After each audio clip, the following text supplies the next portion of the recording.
কারেন্টের ফ্যান বন্ধ করে দিয়ে তাল পাকার বাতাস করতেছে।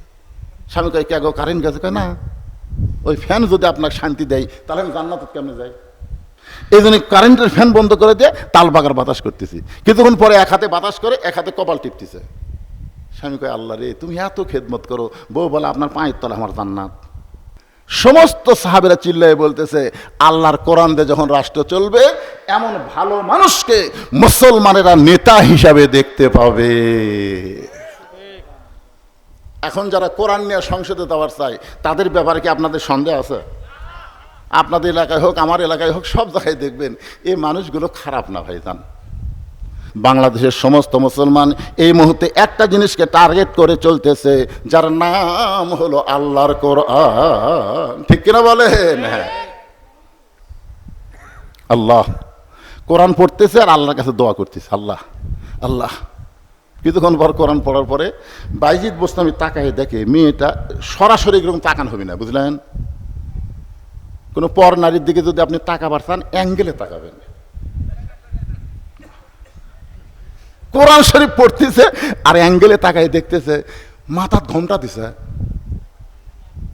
এতক্ষণ পর্যন্ত মেয়েটা নামাজ পড়া অবস্থায় অ্যাঙ্গেলে দেখছে, সাজিচ্ছে। এবার কোরআন তেলাওয়াত শুনে কি দিছে? আচ্ছা আপনার বলেন তো, মাথার যদি ঘোমটা দেয় আপনাদের কি মনে হচ্ছে? আল্লাহ রাসূল বললেন, ফাতেমা তোমার কি কখনো মনে হয় যে তোমার বাবা আল্লাহর নবী হওয়ার কারণে আল্লাহ তোমাকে জান্নাত দিবে?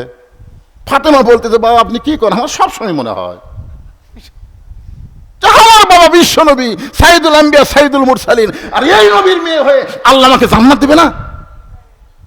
আল্লাহ রাসূল দুই ধাপ উঠে গিয়ে ফাতেমার হাত ধরে একটা চুমা দিয়ে বললেন, মা এই চিন্তা তোমার ভুল। তুমি কখনোই মনে করবে না তোমার বাবা বিশ্ব নবী হওয়ার কারণে আল্লাহ তোমাকে জান্নাত দিবে। জান্নাতে যদি যাবার চাও তাহলে জান্নাতের আমল করে তোমাকে জান্নাতে যাওয়া লাগবে। সঙ্গে সঙ্গে ফাতেমার চোখের মধ্যে পানি। বাবা তাহলে জান্নাতের আমল করে যদি জান্নাতে যাইতে হয়, মেয়েদের জন্য জান্নাতের আমল কি? রাসূল বললেন মাত্র 4টা আমল করা লাগবে। ধরে বলেন কয়টা? 1 নম্বর আমল হলো 5 ওয়াক্ত নামাজ পড়বা। 5 ওয়াক্ত, 5 কথা কয় না, 5। এবার আপনারা কন না কেন, ওয়াক্ত মানে কি? 24 ঘন্টায় নামাজ পড়া লাগবে না, 24 ঘন্টার মধ্যে 5টা সময় নামাজ পড়লে নামাজের হক আদায় হবে। রাসূল বলেন, ফাতেমা 12 মাসের মধ্যে 1 মাস রোজা রাখলে রোজার হক আদায় হবে। ফাতেমা স্বামীর খেদমত সবসময় করা লাগবে না, স্বামী যখন খেদমত চাবে তখন খেদমত করবা। আমার কথা কি বুঝতে পারলেন? মেয়েদেরকে রাসূল বলতেছেন স্বামীর খেদমত সবসময় করা লাগবে না। বর্তমানে আলুর যে দাম কম, এখন যদি রাত্রেবেলা বউ খেদমত করবার চাই, স্বামী কয় যে কয়টা বস্তা থুতি রে ভাই, 50-100 টাকা করে দিবার চাই, তার মধ্যে এসে খুঁতখুত করতেছে। মনের মধ্যে শান্তি না হলে ওই জায়গায় শান্তি হয়। এই জন্যে অতি ভক্তি, যেখানে অতি ভক্তি। রাসূল বলেছেন সবসময় স্বামীর খেদমত করা লাগবে না, স্বামী যদি খেদমত চায় তখন খেদমত করবা। যদি আপনাদের বউ দেখেন কোনোদিন আপনাকে খেদমত করবার আছে, কারেন্টের ফ্যান বন্ধ করে দিয়ে তাল পাকার বাতাস করতেছে। স্বামী কয় কে গো কারেন্ট গেছে? কয় না, ওই ফ্যান যদি আপনাকে শান্তি দেয় তাহলে আমি জান্নাতে কেমনে যাই? এই জন্য কারেন্টের ফ্যান বন্ধ করে দিয়ে তাল পাকার বাতাস করতেছি। কিছুক্ষণ পরে এক হাতে বাতাস করে এক হাতে কপাল টিপতেছে। স্বামী কয় আল্লাহ রে, তুমি এত খেদমত করো। বউ বলে আপনার পায়ের তলা আমার জান্নাত। খেদমত না করলে জান্নাত পাবো? সমানে খেদমত করে। স্বামী এক সময় 2 হাত তুলে বলতেছে, আল্লাহ আল্লাহ আমার এই বউ জান্নাত দিও আল্লাহ। বউ বলতেছে হবে না, হবে না। স্বামী কয় হবে না মানে আমি দোয়া করতেছি। তুমি যতই দোয়া করো তোমার সঙ্গে জান্নাতে থাকা আমার হবে না। স্বামী কয় কেন? বলে জান্নাতে না থাকার কারণ হলো তোমার বুড়া বাপ আর বুড়ি মাও। তুমি যখন বাড়িতে থাকো না, এই বুড়া বুড়ির অত্যাচারে আমার কলজাত আগুন লেগে গেছে। তুমি যদি আমাকে নিয়ে জান্নাতে থাকার চাও তাহলে তোমার বাপ মা বাদ দেওয়া লাগবে, আর তোমার বাপ মাকে বাদ দিয়ে যদি আমার সঙ্গে থাকো তাহলে জান্নাতে থাকা হবে। ওমা আলাইনা ইল্লাল বালাক। এখন তুমি কি করবা কও? তোমার বাপ মাও বাদ দিবা, হামাক লিবে, না হামাক বাদ দিয়ে তোমার বাপ মাও লিবে? তুমি কোনটা করবা কও? তোর স্বামী চিন্তা করে কি করি রে, কোনটা ধরি কোনটা ছাড়ি, কোনটা ধরি কোনটা ছাড়ি। বাম কান্দে ফেরা শয়তান, কোনটা ধরি কোনটা ছাড়ি? যেটি বাপ মায়ের কথা আছে সেটি বউয়ের কথা আলাই যাবি না। কোনটা ধরি কোনটা ছাড়ি এই চিন্তা করাই যাবে না তো, তুই বউ বাদ দে। ওয়াকাদা রাব্বুকা আল্লাহ তা'বুদু ইল্লা ইয়াহু ওয়া বিল ওয়ালিদাইনি ইহসানা। আল্লাহু আকবার। বউ বাদ দে, আল্লাহর কোরআন বলতেছে, আমার কথা না। বউ বাদ দে, সকালে বাদ দিব, বিকালে বিয়ে করব। বউ যদি মরে যায় তোর কোনো টেনশন নাই, আর একটা বিয়ে করব। কিন্তু বাপ মা যদি মরে যায়, তুই বল বাপ মা পাবো?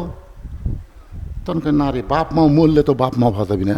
তাহলে যেটা মরলে পাওয়া যাবে না সেটা ধর, আর যেটা মরলে পাওয়া যাবি সেটার পাশে ঘুরিস কে? বউ বাদ দে। যে বউ তোর বাপ মায়ের বিরুদ্ধে বাস করে, এই বউ নিয়ে সংসার করলে তোকে জাহান্নামে যাওয়া লাগবে। জোরে কথা কর না কেন ভাইজান? তখন লাভ দিয়ে উঠছে। বউকে কি হয়েছে গো, কি করবে, সিদ্ধান্ত কি নিলে? সিদ্ধান্ত লিছি 3 তালাকের একটা গাড়ি ডাকতেছি। 3 চাকার অটো ভ্যান না, 3 তালাকের গাড়ি। তোর ব্যাগটা গুছালে বাপের বাড়ি যা। বউ দৌড়ে এসে পাও ধরে বলতেছে, আপনি আসলে আল্লাহর ওলি গো। আজকাল আপনারা অনেকে বইয়ের কথা শুনে বাপ মায়ের মনে কষ্ট দেন। আপনি জানেন বাপ মা যদি কষ্ট পায়, আপনি যত বড় হাজি হন, পরেজগার হন, নামাজি হন, আপনি জান্নাতে যাবার পারবেন না। বাপ মায়ের সন্তুষ্টির উপরে সন্তানের জান্নাত। জোরে কোন কথা ঠিক না? রাসূল বলেন, ফাতেমা, সতীত্বের হেফাজত পর্দা করা, তার কোনো ওয়াক্ত নেই। খুব খেয়াল করবেন, ওয়াক্ত মানে কি? সময় নাই। সতীত্বের হেফাজত পর্দা করা, এর কোনো সময় নাই, এটা সব সময়। আজকে আমাদের বাংলাদেশে মেয়েদের পর্দা কখন হয়? আমার কাহালুতে, এটা তো শিবগঞ্জ, আমার কাহালুতে কোনো মেয়ে মানুষ মরে গেলে 5 কাপড় দেয়। আপনাকে এই শৌলার খবর কি? 5টা দেয় না? 5টা দিয়ে আবার খাটনি কি? খাটনি চাদর দিয়ে ঢাকরে। মেয়ে মানুষের লাশ দেখা যায় নাই। আচ্ছা, মেয়ে মানুষের লাশ দেখা যায় নাই, জেতা দেখা যায় নাই, হতুয়া কি দিছে? মেয়েদের লাশ দেখা যায় নাই, চাদর দিয়ে ঢেকে থছে। ফেরেশতারা বলতেছে, আল্লাহ আল্লাহ, যে মেয়েটা জীবিত অবস্থায় পাড়ার সব লোক দেখলো, মরার পরে 5 কাপড় দিয়ে আর খাটনি আবার চাদর দিয়ে ঢাকলো। আল্লাহ বলতেছে, দেশের নাম বাংলাদেশ রে, ওই দেশের মেয়েরা বাঁচতে পর্দা করে না রে, মরার পরে করে রে, মরার পরে। আপনার বলেন, আপনাদের যার বউকে গোটা পাড়ার সব পুরুষ দেখেছে, এরে 5 কাপড় লয়, 5 কোটি কাপড় দিয়েও কাম হবে না, 5 কোটি কাপড় দিয়েও কাম হবে না। একটু মনোযোগ দিয়ে শুনবেন। রাসূল বলেন, ফাতেমা, সতীত্বের হেফাজত পর্দা করা সবসময়। সঙ্গে সঙ্গে ফাতেমার কাছে একটা ওড়না ছিল, ওই ওড়নাটা মাথার উপরে দিয়ে ঘোমটা দিয়া দিল। যেই ঘোমটা দিয়েছে, আল্লাহ রাসূল বলেন, ফাতেমা ঘোমটা দিলে কারণ কি? বলে, আপনাকে সাক্ষী রেখে বলতেছি, এই মুহূর্তে আমি পর্দার মধ্যে ঢুকে গেলাম, এই মুহূর্তে আমি পর্দার মধ্যে ঢুকে গেলাম। রাসূল বললেন, আমিন।